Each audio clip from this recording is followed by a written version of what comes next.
जो तुम्हें कर्म मिला है उसे धर्म के अनुसार करो, भगवत समर्पित कर दो, वो यज्ञ हो जाएगा, उसका फल मिलेगा तुम्हें आनंद, भगवत प्राप्ति, महासुख। कर्म वही है, पर जब अहंकार से प्रेरित होकर अपने लिए करते हो सुसुख वांछा, तो उसमें अधर्म वृत्ति बढ़ जाती है। अधर्म वृत्ति निश्चित आपको भोगना पड़ेगा। यदि भगवान की शरण में हो जाओ, अबलो नशानी अबना नशई हो, वो कृपा करे तो सब क्षमा हो जाए। वो कह रहे हैं कि हम तो हम सर्वपापेभ्यो मोक्षयिष्यामि मा शुचा। नहीं तो आपका जो कर्म प्रकाशित नहीं हुआ है और आपने पाप कर्म किया वो गुप्त है, वो नष्ट नहीं हुआ, वो भयंकर रूप रख के तैयार है, अपने समय पे तुम्हें नष्ट कर देगा। एक 45-50 वर्ष की अवस्था के थे। अब उनको ज्ञान हुआ कि हमारे द्वारा बहुत अधर्म हुए हैं, अब सब छोड़ो, अब सत् कार्यों में लगो। तो उनके सामने एक स्वर्णकार का मकान था। वो बहुत ही कपटपूर्ण व्यवहार करता था। भोले भाले लोगों को असली स्वर्ण लेकर के, केवल स्वर्ण का लेप करके अलंकार बेचता। अगर कोई जानता तो कुछ राज कर्मचारियों को अपने ले के अधीन किए हुए था और उसको कुछ नहीं होता। तो जो राज कर्मचारी उसके रहस्य को जानते थे, वो रात में ड्यूटी देते थे। उन लोगों ने सोचा कि इतना धन इसने इकट्ठा किया है, अगर हम इसको मार देते हैं और इसका स्वर्ण ले लेते हैं तो कोई रिपोर्ट करने वाला भी नहीं होगा और हम बहुत धनी हो जाएंगे। अधर्माचरण करने वाला कभी सुखी नहीं हो सकता। स्वर्णकार अधर्म आचरण कर रहा था, तो उसके अधर्म आचरण में सम्मिलित होने वाले राज कर्मचारियों ने उसे मार दिया। उसका स्वर्ण ले लिया, धन ले लिया और उसे बॉक्स में बंद करके वो निकल ही रहे थे कि वो जो धर्म पे चलना ठाना था उन्होंने देख लिया। बाहर निकले, उनका ये क्या है? अब वो तो फंस गए, क्योंकि बॉक्स में उसकी लाश थी और सब बैग झोला में स्वर्णाभूषण धन था। उन्होंने तुरंत उसको कहा, आवाज मत दीजिएगा, देखो हम तुम्हें हिस्सा दे देंगे, ये जो धन हमारे पास है इसको हम 3 हिस्से में बांट लेंगे और इसको हम नष्ट कर देते हैं, कोई जानेगा नहीं, हम राज कर्मचारी हैं, किसी तरह का फसाव नहीं होगा। उन्होंने कहा, ये मैं अधर्म का कार्य नहीं कर सकता, मैं तो अब हल्ला मचाऊंगा, सबको बुलाऊंगा और बताऊंगा कि तुमने इसकी हत्या की है और इसका धन अपहरण कर रहे थे। अब राज कर्मचारी, उन्होंने सोचा हमारी ड्यूटी भी जाएगी, धन भी जाएगा, सजा भी मिलेगी। दोनों ने इशारे में ही बात कर ली और हल्ला मचा के दौड़ पड़े, पकड़ो इसे, पकड़ो, जाने न पाए। उसे पकड़ लिया, लोग इकट्ठा हुए, क्या हुआ? देखो ये धन अपहरण करके जा रहा था, इसकी हत्या कर दी। तो हम लोग गश्त लगा रहे थे तो हमें शंका हुई, आए तो देखा ये पकड़ा गया, जो धर्म से चल रहा था उसको पकड़ लिया। अब तो प्रमाण, राजकर्मचारी खुद गवाही देने के लिए तैयार, उसे बंद किया गया, मुकदमा हुआ। वो बार बार जज के सामने यही कहता था, जिसकी कसम खवाओ हम कसम खा लेते हैं, हमने बिल्कुल ये कार्य नहीं किया, ये लोग ये कार्य कर रहे थे, हमने इनको रोका तो इन्होंने मुझे साझेदारी के लिए, पर मैंने वो स्वीकार नहीं किया तो फिर इन्होंने ऐसा किया। पर उसकी कौन बात माने? राज कर्मचारी गवाही, मुकदमा लंबा खिंचा, उसे जेल में रखा गया। हर बार आके वो यही प्रार्थना करता, कई वर्ष तक चलता रहता मुकदमा, जेल का उसे बड़ा कष्ट भोगना पड़ता। वो विचार करता कि मैं अगर हिस्सा ले लेता तो बच जाता, लेकिन धर्म से चल रहा था तो देखो मुझे कष्ट भोगना पड़ा। मुझे लगता है भगवान के दरबार में न्याय नहीं है, धर्म रक्षा नहीं करता, ऐसा लगता है। एक दिन आया और रो करके यही बात कही जज के सामने कि मुझे लगता है भगवान नहीं है। क्योंकि मैं बार बार सत्य को साक्षी करके कहता हूं कि मैंने ये कर्म नहीं किया और मुझे दंड दिया जा रहा है, मुझे क्लेश दिया जा रहा है धर्म से चलने के कारण। अगर मैं सम्मिलित हो जाता तो मुझे तीसरा हिस्सा मिलता और बिल्कुल बात शांत होती। ये क्या धर्म है, कहां भगवान है। जज ने इस पर गौर किया। कई वर्ष वो जेल भोगता रहा, मुकदमा चलता रहा।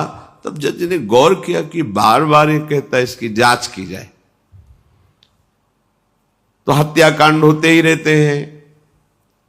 एक शव आया वहां, जज ने मंगवाया था, जो पोस्टमार्टम के लिए जाता मंगवाया और कहा देखो इसका कोई नहीं है, अंतिम संस्कार के लिए अपने ही लोगों को जाना है।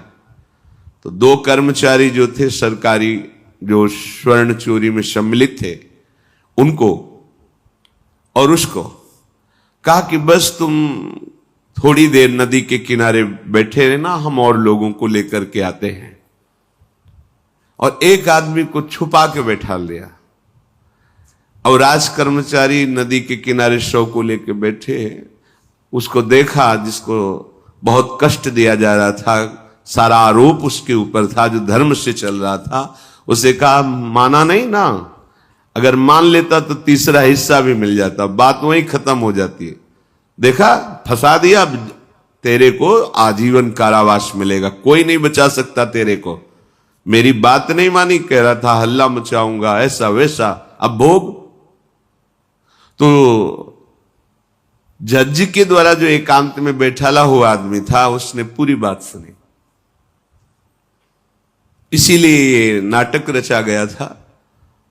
तीनों को बुलाया और कहा तुम निर्दोष हो उस धर्मात्मा से। स्वयं इनकी आवाज से हमने सुना, ये कह रहे थे जो तुम बात कह रहे थे। तो उसने कहा कि ये तो ठीक है, अब निर्णय ठीक कर दिया, लेकिन आप कई वर्षों से मैं दंड भोग रहा था, ये कौन सा न्याय है? किस अपराध के कारण? मैं तो धर्म से चल रहा था, इसमें किंचन मात्र मेरा कोई अपराध नहीं था, फिर कई वर्ष से मैं सजा क्यों भोग रहा था? बार बार प्रताड़ना, नाना प्रकार के कष्ट क्यों भोगा मैं?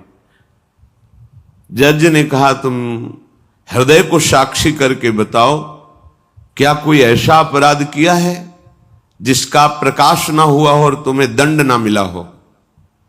हम अब उसका कोई दंड थोड़ी तुम्हें देंगे, लेकिन तुम्हारे अंदर जो भगवान के प्रति आरोप है उसका निराकरण हो जाएगा। उसने कहा हां, यौवन अवस्था में मैंने किसी स्त्री को ऐसा ऐसा, और वो विरोध करने पर भी उसे मार दिया और आज तक बात कोई प्रकाशित नहीं हुई। तो बोले फिर भगवान को क्यों दोष देते हो? वो कर्म तुम्हारा दंड अगर मिल जाता तो नष्ट हो जाता, वो कर्म सुरक्षित है। उसी कर्म ने तुम्हें यहां अधर्म ना होने पर भी फंसाया और देखो तुम्हें भोगना पड़ा। तो निश्चित समझो, यदि आप अधर्म के द्वारा कोई भी सुख साधन करेंगे तो आप नष्ट होंगे। अधर्म के द्वारा आप धन आदि छीनना चाहेंगे तो आप नष्ट होंगे। अधर्म कर दिया है और उसका प्रायश्चित नहीं हुआ तो वो कर्म सुरक्षित है। ऐसी जगह फंसाएगा जहां 100% आपने कोई अपराध नहीं किया पर आपको उसका दंड भोगना पड़ेगा। फिर आपको लगेगा कि न्याय में अन्याय हो रहा है, कोई भगवान नहीं है। देखो मैंने बिल्कुल कसम खा के कहता हूं पाप नहीं किया, पर ये पाप का जो आरोप लगा वो पूर्व पाप आकर के तुम्हें दंडित कर रहा है। अब इस कर्म विधान को ये बहिर्मुख लोग क्या जानते हैं?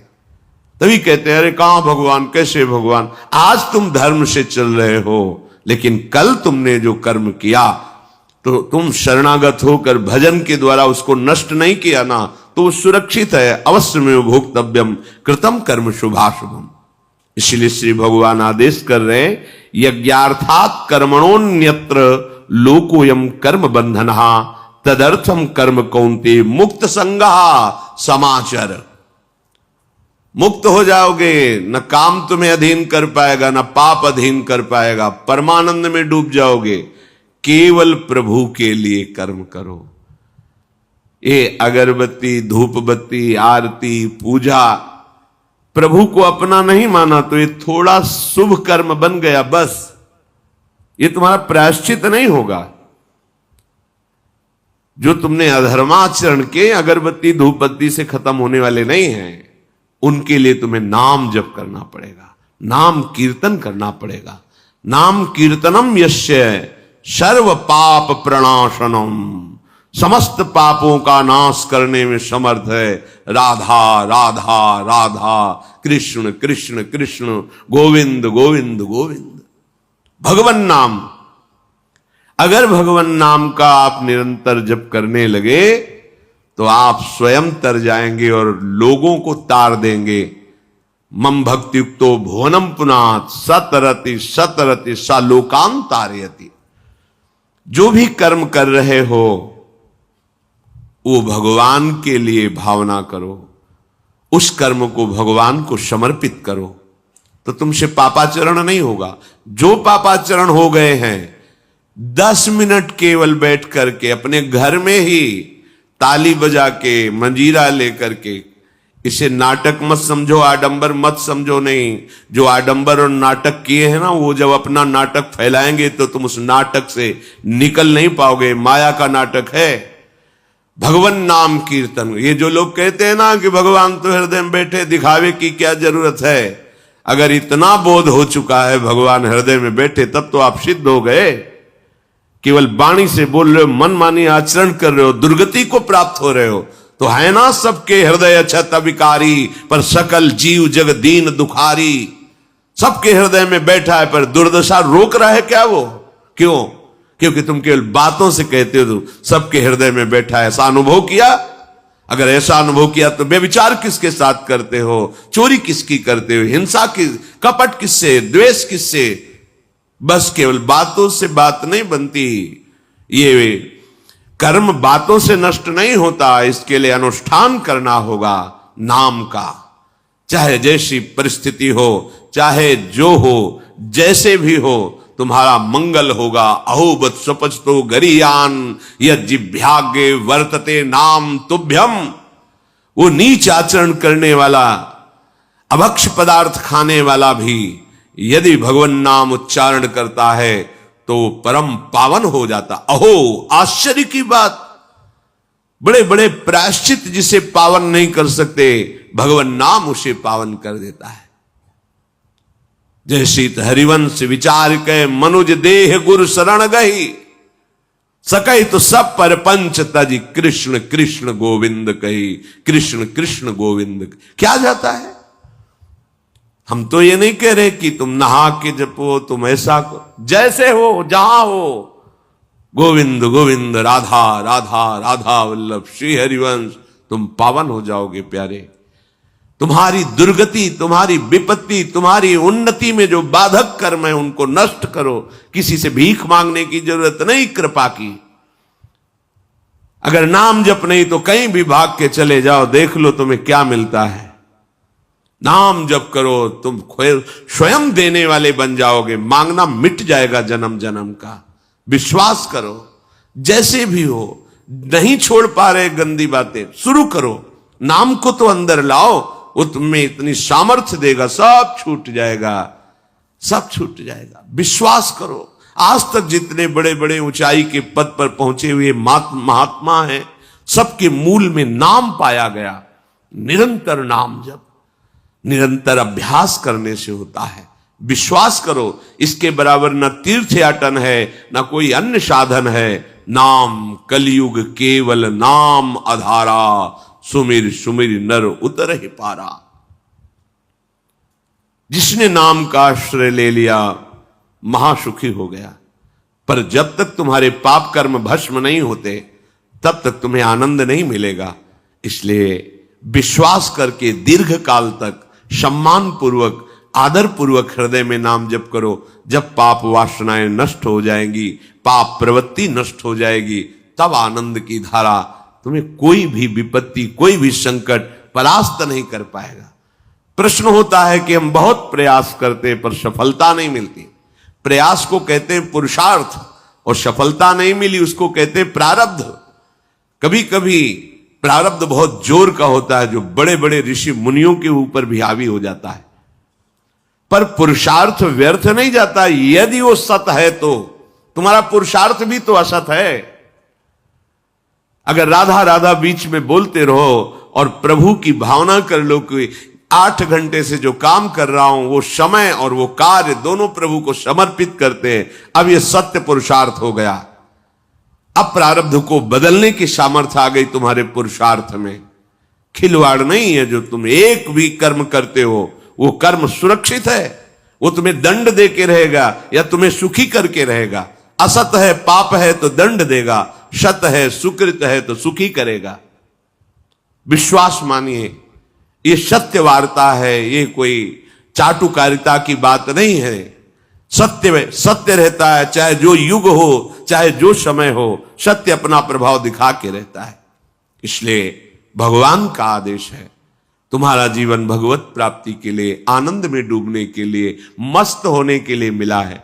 ये मस्ती नशा में नहीं है, ये मस्ती दूसरों के शरीर का मांस खाने में नहीं है, ये मस्ती दूसरों की हिंसा व्यभिचार इसमें नहीं है। मस्ती है स्वात्मानंद की, जब कोई चाह नहीं, कोई परवाह नहीं, मृत्यु भी एक खिलौना लगने लगे, उसे मस्ती कहते हैं। वो मस्ती आती है भगवान नाम जप से।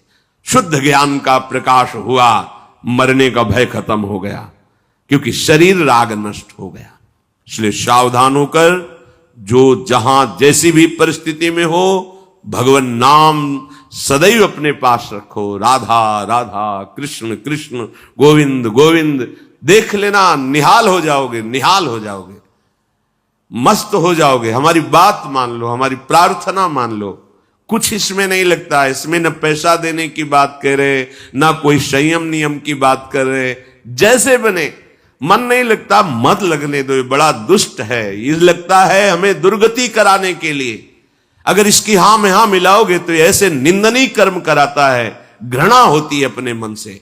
देखो ना, झांक के देखो ना मन को, कभी ये तृप्त नहीं हुआ। वही गंदी बात, वही गंदा चिंतन, वही गंदे आचरण की प्रेरणा। इस दुष्ट को मित्र मानते हो, ऐसे मन को? जो हमारा खास दुश्मन है वो मन है, वासनाओं में फंसा हुआ, वासनाओं की प्रेरणा करने वाला दुश्मन मन है।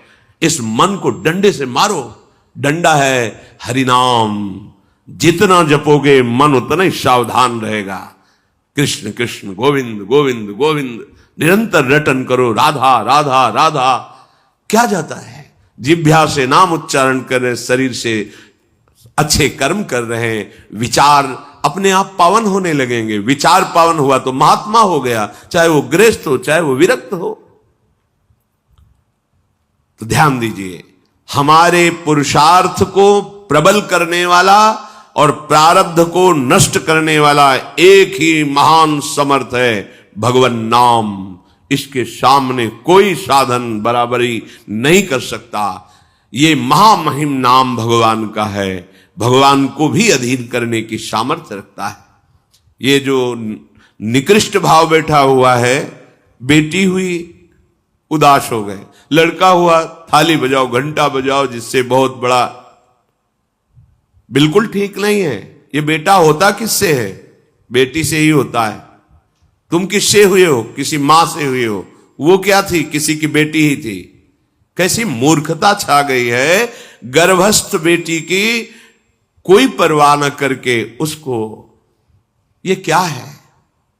कितने राक्षस वृत्ति में आ गए हैं हमारी। राक्षस भी अपने बच्चों को नहीं खाते। कितनी राक्षसी बुद्धि। हम सुंदर दिखना चाहते हैं, समाज में सम्मान पाना चाहते हैं, और पाप कर्म कैसा? बेटी है गर्भ में, हत्या करा दो, नहीं चाहिए। बेटा कहां से पैदा होगा? वो किसी की बेटी से ही तो पैदा हो रहा है। कैसी मूढ़ता छा जाती है। वैसे भी शास्त्र में स्त्री हत्या करना बहुत बड़ा महापाप कहा गया है। फिर भ्रूण हत्या, गर्भ हत्या, गर्भस्थ शिशु की, उसमें भी कन्या, सर्वनाश। इसके बाद फिर रोते हैं, हमने कौन सा पाप किया, भगवान ने हमारा पुत्र छीन लिया। कौन सा पाप किया, भगवान ने ऐसा कर दिया। अरे अपने डायरी में तो लिखा करो कि तुमने कौन से पाप किए हैं। फिर जब परिणाम आवे तो सोचोगे तो लगेगा बहुत हल्के में निपाट रहे हैं भगवान, हमें तो बहुत कष्ट मिलना चाहिए। कैसी कैसी निर्दयता बैठ गई हो। हम मनुष्य कहलाते हैं, सदगृहस्थ कहलाते हैं, गर्व से चलते हैं। और गर्भस्थ शिशु की हत्या करते हैं। मान जाओ, ना सत्संग सुन रहे हो, ना शास्त्र स्वाध्याय कर रहे हो, इसलिए तुम्हें पता नहीं कि तुम कौन सा पाप कर रहे हो। ऐसे ये पाप, कुछ पाप ऐसे हैं जिनको वज्र की लीक कहा गया। वज्र की लीक में मिटाल नहीं सकते, तुम्हें भोगना पड़ेगा। जो गृहस्थ है और संतान नहीं है, उस जीवन को सार्थक करने के लिए अपने गृहस्थ जीवन का त्याग करो, तीर्थ धाम कहीं वास की व्यवस्था करो और दोनों मिलकर भजन करो, अपने शरीर को पूरा करो, तो जीवन सार्थक हो जाएगा। अगर गृहस्थ है, संतान है, पढ़ाओ लिखाओ, उसको उसी योग्य करो जैसे तुम्हारे माता पिता ने किया है, तो तुम उस ऋण से मुक्त हो जाओगे। और फिर भी भजन करो, भजन ही तुम्हें भगवान की प्राप्ति कराएगा। दूसरा, जो अपने धर्म से भ्रष्ट हो चुका है, उसका जीवन व्यर्थ है। आपका एक धर्म है, सबसे पहला धर्म है मनुष्य धर्म। मनुष्य का क्या कर्तव्य है? अपने प्राणों का भी बलिदान देकर दूसरे की रक्षा करना, और यहां अपने मन को सुख पहुंचाने के लिए दूसरे की हत्या कर देना। कैसा राक्षसी भाव वृत्तियों में आ गया। देखो, अगर कोई माता बहन एकांत मिल जाए तो बस राक्षस जैसे टूट पड़ते हैं, ऐसे स्वभाव, मार दो, जला दो, काट दो। बड़ी दुर्गति होगी, देख लेना, यहां भी होगी। छुपा के भी कर लो, तब कर्म प्रकाशित होगा। जब तुम अपराध नहीं करोगे, अपराध नहीं करोगे, तब वो अपराध तुम्हें फंसाएगा और जीवन भर रुलाएगा। मरने के बाद नर्क मिलेगा। नर्क माने बड़ी जेल है, वो बड़ी जेल, ये छोटी जेल है। जैसे बड़े अपराधियों को बड़ी जेलों में भेजा जाता है, तो विश्व ब्रह्मांड की सबसे बड़ी जेल और वहां के सबसे बड़े जेलर यमराज, वहां दंड मिलता है। आप ऐसा ना सोचिए कि ये सब गप है। गांव में जैसे बात करे तो लगता है गप है, जब जेल हो आते हैं ना तो कहते हैं। एक गांव में मिले थे, कहा था कि अगर रोज 5 जूता कोई गांव में हमें मारे तो हम उसे सह लेंगे, लेकिन दोबारा जेल जाने वाला आचरण नहीं करेंगे। दिखा रहे थे कि देखो कैसे कैसे कष्ट वहां के कैदी भी मारते हैं जो बहुत पुराने हो गए हैं, वो हमको अनुशासन में रखते हैं। ऐसा ऐसा कितना कष्ट।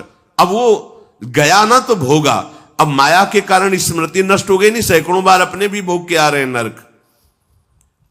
दूसरे, उसका जीवन नष्ट है जो धर्म का त्याग कर चुका है। तुम पिता माता से प्रकट हुए, तुम्हारा धर्म है माता पिता की सेवा करना। वयोवृद्ध बेचारे माता पिता उठने बैठने में असमर्थ हैं, आप पैसे कमाने के लिए अपनी बहुली निकल गए, अब वो कष्ट भोग रहे हैं। ना उनको देखना है, ना उनकी व्यवस्था करना है। मरने दो तो ठीक है, तुम्हें जब परिणाम आएगा तब तुम भी तो बनोगे ना वृद्ध, तब तुम्हें पता चलेगा। अवश्य में भोक्तव्यम कृतम कर्म शुभाशु। होश में माता पिता सबसे पहले भगवान हैं, यदि आप गृहस्थ हैं तो। अगर आप बाल्यावस्था से भगवान के मार्ग का अनुसरण कर रहे हैं तो फिर भगवान प्रणत कुटुंब पाल रघुराई, भगवान व्यवस्था कर देते हैं।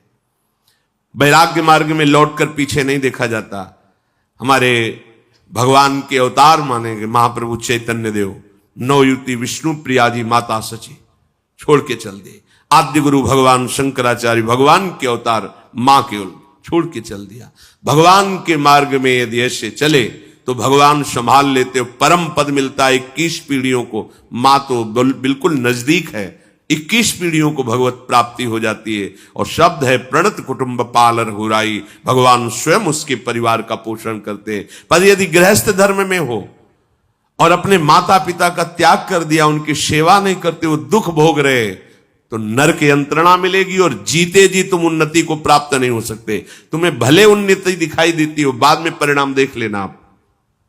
तीसरा, जो दूसरों के भोजन छीनने की चेष्टा में रहता है, कैसे इसका धन अपहरण कर लें, कैसी जमीन अपहरण कर लें, कैसे इसकी अव्यवस्था पैदा कर दें इसके जीवन में, जो केवल अपने ही सुख को देखता है उसकी दुर्गति होती है। तीसरा, उसका जीवन व्यर्थ है। जो दूसरों के सुख का अपहरण करके सुखी होना चाहता है, सदैव केवल अपने सुख में डूबना, सोचना कैसे मैं सुखी हो जाऊं, अधर्माचरण करूं, छीन लूं, क्या करूं, कैसे करूं, उसका जीवन व्यर्थ है। और चौथा, जो आए हुए साधु महात्मा अतिथि का अनादर कर देता है, अपमान कर देता है, सारे सुकृत नष्ट हो जाते हैं। ये 4 का जीवन बिल्कुल व्यर्थ हो जाता है। इनको असत जीवन कहा गया है, वृथा जीवन कहा गया है। इसलिए हे युधिष्ठिर, ये 4 दोष कभी हृदय में ना आने पावे। आरूढ़ पतिते दत्तो मन्यायोपहृतम चेयत व्यर्थम तु पतिते दानम ब्राह्मणे तस्करे तथा। बहुत ध्यान देने योग्य बात। जो वानप्रस्थ या विरक्त भाव संन्यास ले लेते हैं और कुछ वर्ष चलने के बाद मैं तो इस पे नहीं चल पाऊंगा लौट जाते, उन्हें घोर नरक की प्राप्ति होती है। कुछ भी कर लो, ये भारी अपराध तुम्हें नरक की प्राप्ति कराएगा। मार्कंडेय जी महाराज युधिष्ठिर को उपदेश कर रहे हैं। एक बार एक सन्यासी जी ने कहा था कि हमने गुरुजनों से सुना है कि यदि वचन से संकल्प ले ले कि बस अब कुछ महीने बाद हम सन्यास ले लेंगे और विरक्त होकर भगवान का भजन करेंगे, और यदि वो ऐसा नहीं करता तो उसे चंद्रायण व्रत रहना चाहिए, तब उस पाप से मुक्त होगा। चंद्रायण व्रत कहते हैं प्रतिपदा को 1 ग्रास, द्वितीया को 2 ग्रास और अमावस्या को 15 ग्रास, फिर नीचे घटाते चले जाओ 14, 13, 12, 11 ऐसे पूर्णिमा को पूर्ण 1 महीने ऐसे उपवास रहने से हम सन्यास लेंगे। इस बात के अपराध का, उसको सन्यास लिया नहीं, केवल घोषणा कर दी थी। और जो सन्यास ले लिया या वानप्रस्थ, वानप्रस्थ कहते हैं पत्नी के सहित विरक्त होकर भजन करना। गृहस्थ में थे, अब निर्णय कर लिया कि अब आजीवन हम ब्रह्मचर्य रहेंगे और भगवान का भजन करेंगे, धाम तीर्थ वन आदि में रहकर वो जीवन में दोनों भजन करके भगवान की प्राप्ति में लगा, उन्हें वानप्रस्थ कहते हैं। सन्यास जो पूर्णतया वैराग्यवान होकर केवल भगवान के आश्रित जीवन। सन्यास मार्ग में माता पिता परिवार का दिया हुआ कुछ स्वीकार नहीं किया जाता, उनके द्वारा भरण पोषण नहीं स्वीकार किया जाता। अगर स्वीकार करता है अपने धर्म से भ्रष्ट हो जाता है। ये मनमानी आचरण, न शास्त्र स्वाध्याय है न सत्संग में श्रद्धा है। मनमानी आचरण से अध्यात्म मार्ग प्रकाशित नहीं होता। जिसने सन्यास ले लिया और वो फिर गृहस्थ में लौट जाता है, अब हमसे तो होने वाला नहीं, तो उसे आरूढ़ पतित कहते हैं। आरूढ़ पतिते दत्तो मन्यानयोपहृतम चयत, उसको दुर्गति प्राप्त होती है।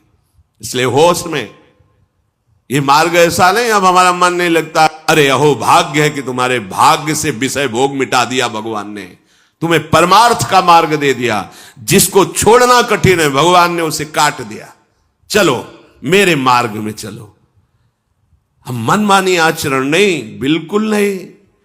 यहां शास्त्र आदेश करता है, ऐसे नहीं होना चाहिए कि 4 दिन हुए कपड़ा उतार दिया, कपड़े बदल लिए, 5वें दिन फिर उसी पोशाक में। तो जानते हो इससे क्या होगा? जीवन भर कुछ कर लो, दुर्गति प्राप्त होगी। तस्मात् शास्त्रम प्रमाणम ते कार्य, ये कानून है। कानून में फंस गए तो सजा निश्चित होगी। ये भागवतिक कानून, जैसे एक राजकीय कानून है, तो ये भागवतिक त्रिभुवन का कानून है। त्रिभुवन में कहीं यही कानून काम करेगा। अलग अलग देश का कानून है, लेकिन ये त्रिभुवन का कानून है, विश्व का कानून है, ये भगवदीय कानून है।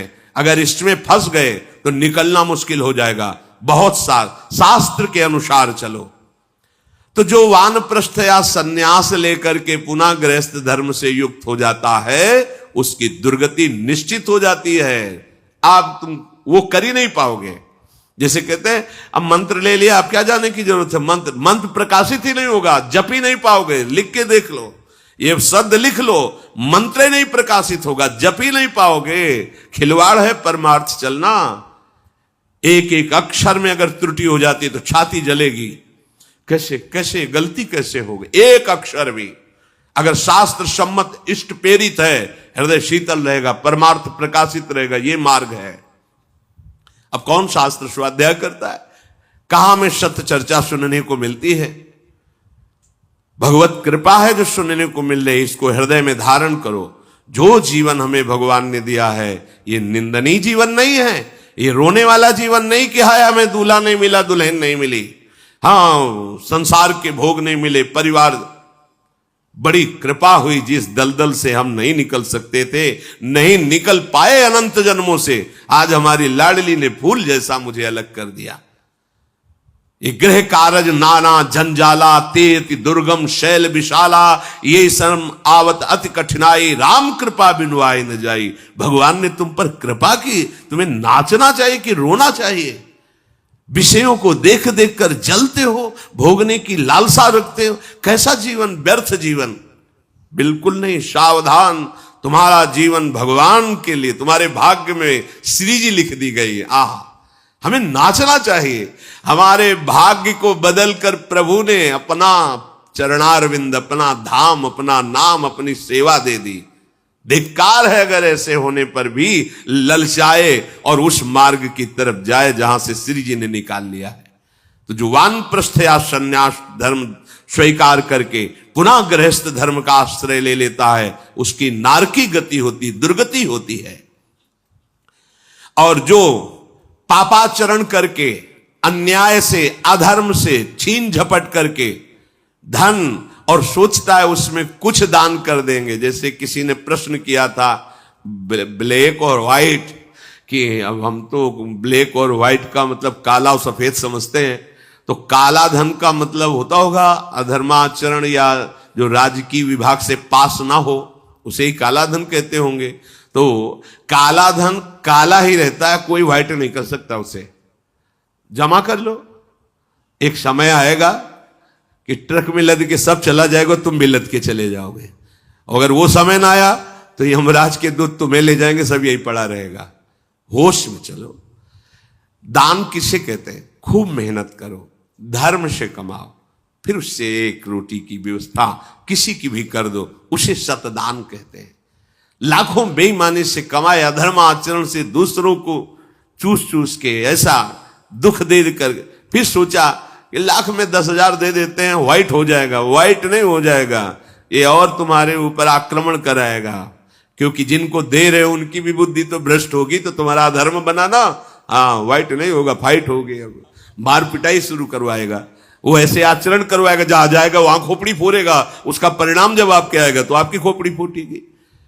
व्हाइट तो तब हो सकता है जब व्हाइट चलो। व्हाइट का तात्पर्य होता प्रकाश, श्वेत, ये लक्षण सतोगुण का।